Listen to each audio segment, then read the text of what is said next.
You're listening to the Big Data Beard.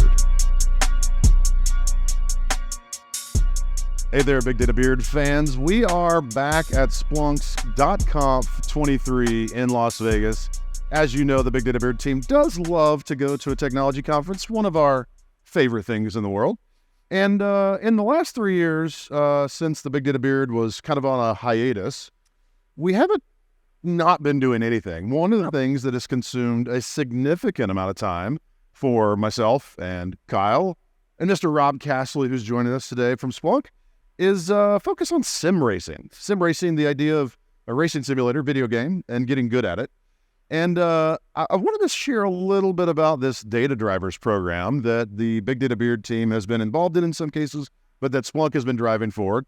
And so I invited Rob to join us. Rob, you are a little bit of a Formula One fan. Is that accurate? Just a tiny one. Yeah, probably for ever since I can remember, going back to a child, going to the Grand Prix at Brands Hatch. That shows how long ago. Oh, yeah. Wow. When Formula One was racing around Brands Hatch. So, they actually did that? Yeah. Wow. Yeah. You love that. They had a full Grand Prix circuit. Okay. Yeah. Awesome. Yeah. So, yeah, huge fan. Awesome.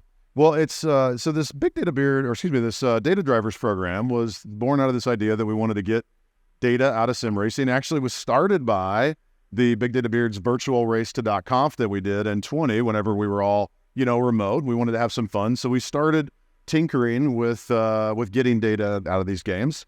But it kind of lined up nicely because Splunk is a big sponsor of McLaren's Formula One team, and we wanted to see how we could make that real. So, yeah. So, Rob, tell us about what's the big story behind Splunk sponsoring McLaren at a big picture level? So, for the partnership with Splunk and McLaren, we are able to get down and dirty with them on the data, and be able to get insights into how they work with the data that they collect within the platform. It's made significant changes, in the motorsport world for them, on how they're able to perform and post-race analysis to be able to look at the data and understand where they can improve things, not just with the drivers, but with the cars themselves as well. Excellent. Yeah, we actually help with what they call the third car. So in Formula One, you have two cars, but you actually have a third one, which is affectionately the IT rig that travels with them to F1 circuits. And what that's doing is that's all the custom applications that are used by the manufacturers and the sensors that they look at trackside. So if you've seen them, in the paddock, you can see all the graphs and visualizations lined up. Well, because of Formula One's cost cap, we want to be able to reuse that data, look at that data, be able to, not have to generate more data by driving a car, but be able to look at that data retrospectively. So we actually send that data from trackside, from the third car, back to McLaren's technology center in Woking, where they have a team of strategists that can actually look at the data in real time and replay it back and get more insights out of it just from real time and retrospective. So data is truly providing some competitive advantage. That's the story I'm hearing, which is cool. Yeah. One thing that I'm curious though is Splunk's not actually the getting all the data from the sensors. It's monitoring, like you said, it's the third car, the actual service. Correct. Yeah. So we leave the sensors and the monitoring of those and visualizations of race analytics, to the people who do that daily, right? Yeah. But what we want to do is grab that data and have those sensors act as a forwarder, and those apps act as a forwarder to us. Okay. And then we take that data from trackside before they move the rig again and get that back safely into the MTC. So that way, it's moved because data is valuable, especially when we have a cost limitation per F1 season. For sure. Yeah. So in addition, though, to the track, there's also esports. What is McLaren doing with esports? Yeah. So McLaren's company as a whole, right? Their goal, their business objective is to win races and increase revenue. Yeah. Makes sense, right? Yes. Well, you increase revenue by winning races, meaning if we're only stuck on Formula One, we're only doing about 20 some odd races a year, right? But if we can expand out, which they've done, you've seen it with Aero McLaren IndyCar team. You've seen it with McLaren Formula E. You've seen it with a number of other areas that they're working in, one of which being esports, because esports naturally has a low cost to it, right? Yep. There's not a physical car to worry about.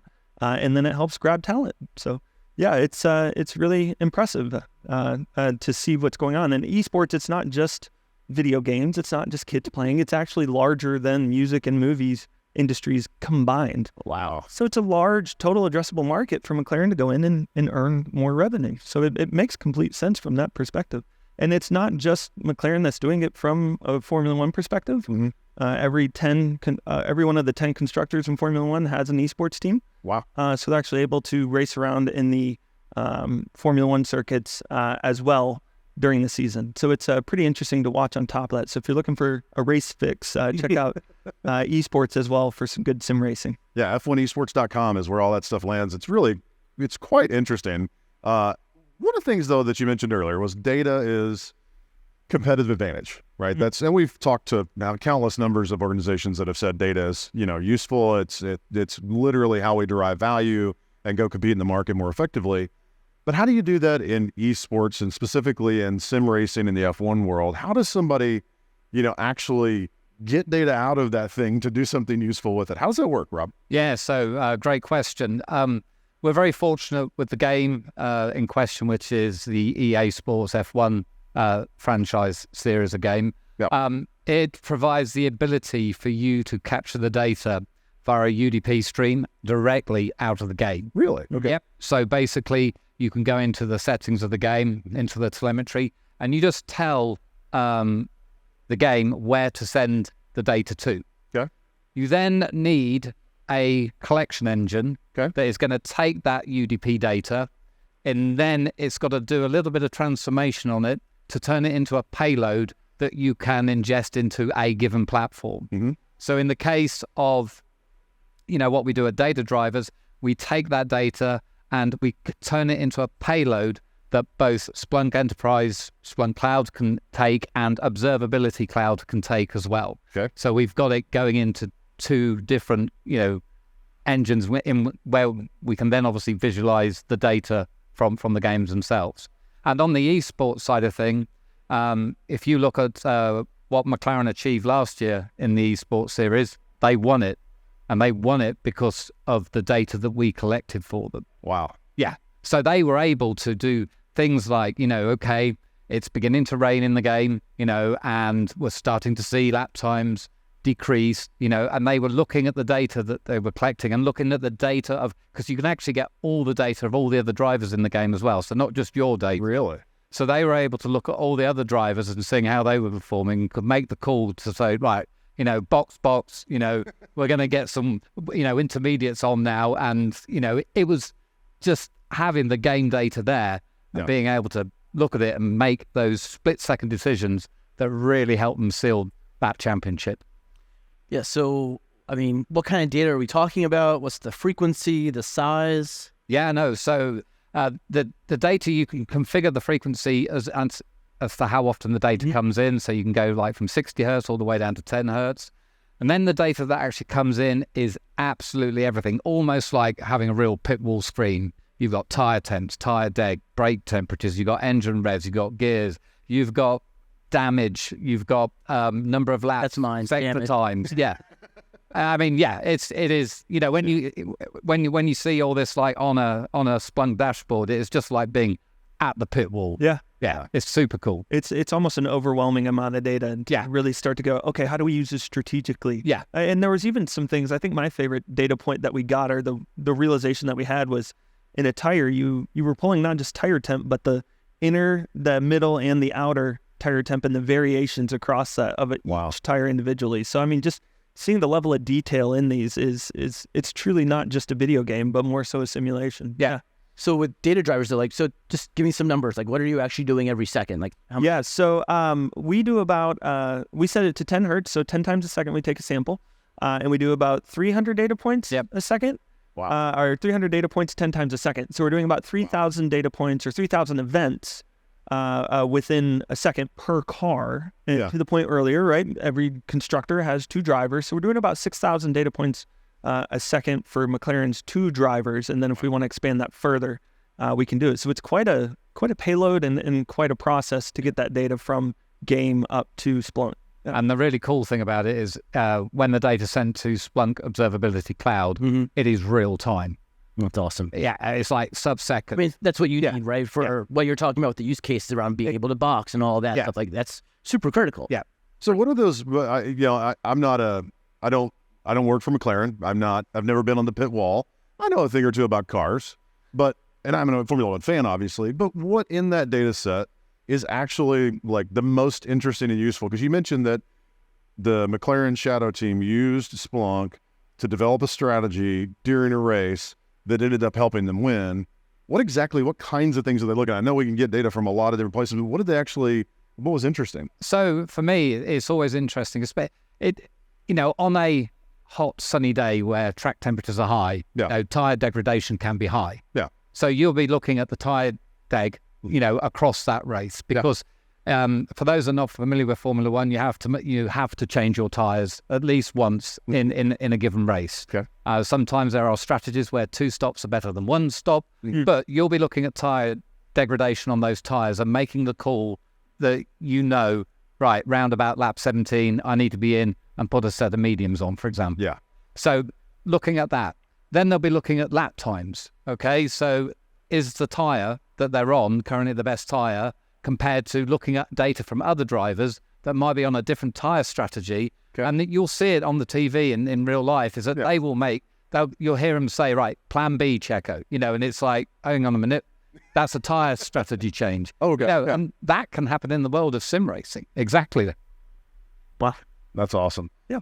So, yeah, no, I was just going to say, data drivers, it's here.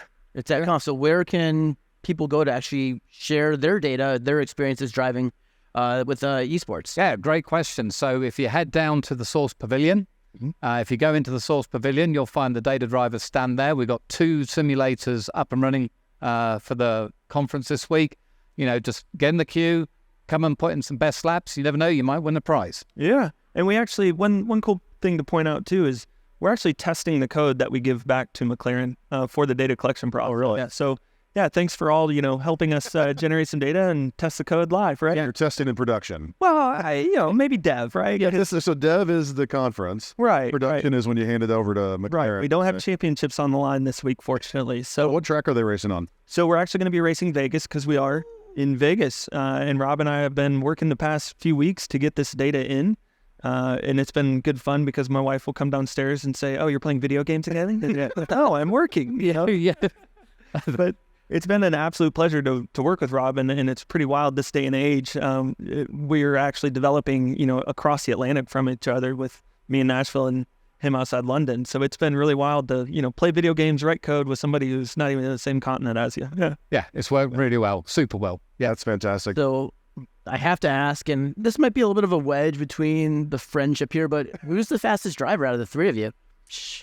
Ooh, are we talking racing dirty or clean racing? I think that might. You don't need to go back and look at the virtual race to comp from 20. No, never. Oh, as of now, I've put down a 135 round Vegas, so you got to try and beat that. I haven't been in the seat yet, but I have a feeling that's going to be pretty hard to beat.